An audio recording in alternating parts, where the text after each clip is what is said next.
Business ಮಾಡೋದು ಮಾತ್ರ ಗೊತ್ತು. ಪರವಾಗಿಲ್ಲ, ನಾನು ಕ್ವಶನ್ ಕೇಳ್ತೀನಿ ಇವತ್ತು. ಬೇರೆಯವ್ರ ಕಷ್ಟ ಅರ್ಥ ಮಾಡ್ಕೋಬೇಕು. All the best. ನವರಸ್ ಅಂತ ಥ್ಯಾಂಕ್ ಯು. ನಮಗೂ ಮೀಡಿಯಾ ಗರ್ಲ್ಸ್ಗೂ ಚಾನ್ಸ್ ಕೊಟ್ಟಿದ್ದಕ್ಕೆ. ಚೆನ್ನಾಗಿ ಆಡ್ತೀವಿ ಕಬಡ್ಡಿ.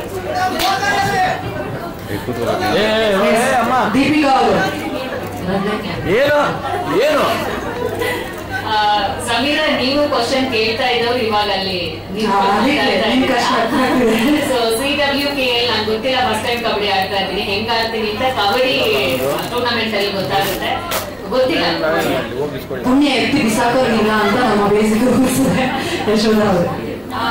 ನಾನು ಸ್ಕೂಲ್ ಡೇಸ್ ಅಲ್ಲಿ ಆಟ ಆಡಿದ್ದೀನಿ, ಸ್ಟೇಟ್ ಲೆವೆಲ್ ತನಕ ಆಟ ಆಡಿದ್ದೀನಿ. ಸೊ ಖುಷಿ ಇದೆ. ನೋಡೋಣ, ಇವತ್ತು ಕ್ರಿಕೆಟ್ ಪ್ರಾಕ್ಟೀಸ್ ಮಾಡ್ಕೊಂಡು ಡೈರೆಕ್ಟ್ ಆಗಿ ಕೆಳಗಡೆ ಬಂದಿದ್ದೀವಿ.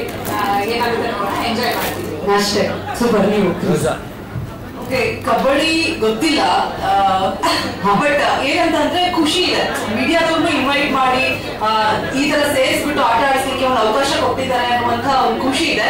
ಸೊ ಎಲ್ಲರೂ ಒಟ್ಟಿಗೆ ಸೇರ್ತೀವಿ ಅನ್ನುವಂಥದ್ದು ಒಂದಾದ್ರೆ, ಸೆಲೆಬ್ರಿಟೀಸ್ ಜೊತೆಗೆ ನಮಗೂ ಕೂಡ ಅವಕಾಶ ಕೊಟ್ಟಿದ್ದಾರೆ ಅನ್ನೋದು ಇನ್ನೊಂದ್ ಕಡೆ ಆಗಿದೆ. ಸೊ ನವರಸನ್ ಸರ್ಗೆ ಥ್ಯಾಂಕ್ಸ್ ಹೇಳಕ್ಕೆ ಇಷ್ಟಪಡ್ತೀನಿ. ಹಾಗೆ ಓಚರ್ ಅದು ಇನ್ನೂ ಖುಷಿ ಕೊಡುತ್ತೆ. ಸರವಣ ಸರ್ ಇದರಲ್ಲಿ ಥ್ಯಾಂಕ್ ಯು ಸರ್. ಮೀಡಿಯಾಗೆ ಡಬಲ್ ವಾಚರ್ ಕೊಡ್ತಾರೆ ಬಿಡಿ. Thank you so much. Keerthi, English ಮಾತಾಡ್ತೀರಾ ಅಥವಾ ಕನ್ನಡ? ಇಂಗ್ಲಿಷ್ ಏನಿಲ್ಲ, ಕನ್ನಡದಲ್ಲೇ ಮಾತಾಡ್ತೇವೆ. ನವರಸನ್ ಸರ್ ಹಾಗೂ ಮಾಧ್ಯಮದವರಿಗೆ ಒಂದು ರೀತಿ ಒಡನಾಟ ಹೆಚ್ಚಾಗೇ ಇದೆ. ಹಾಗಾಗಿ ಒಂದು ಒಳ್ಳೆ ಅವಕಾಶ. ನಾನು ಆಡ್ತಿಲ್ಲ, ನೋಡ್ತೀನಿ.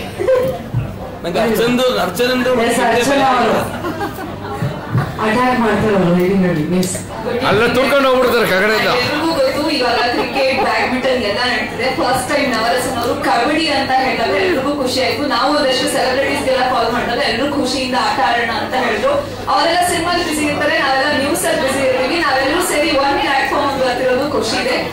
Thanks to Navarasan sir. Navarasan sir ಯಾರನ್ನ ತೆಗಿಬೇಕು?